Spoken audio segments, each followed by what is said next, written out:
संगम recording studio कुरमिनिया।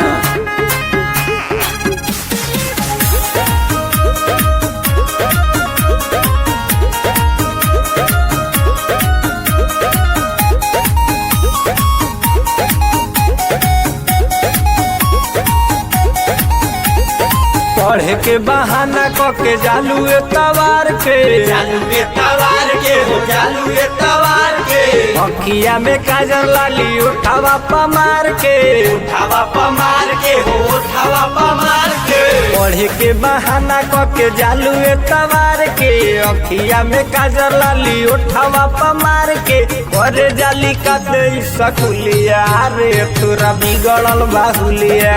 सही सही बोलते हूँ जुलिया रे कैसे बिगड़ल बाहुलिया।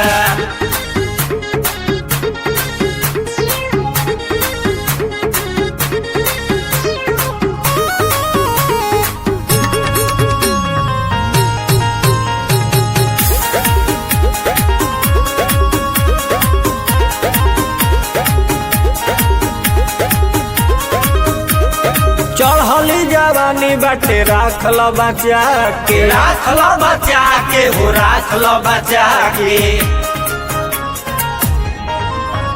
अरे पूछी तो हर भातारा तो कहबू का जाके कहबू का जाके हो कहबू का जाके अइल बारे ते त चूल्हा भूलिया रे तोरा बिगड़ल बाहुलिया। सही सही बोलते हूँ जुलिया रे कैसे बिगड़ल बाहुलिया।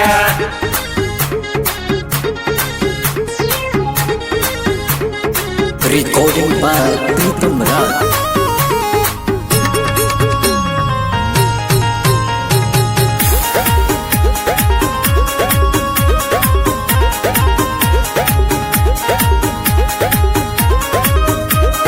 सोलह के उम्र में उड़ावतारू गारादा उड़ावतारू गारादा उड़ावतारू गारादा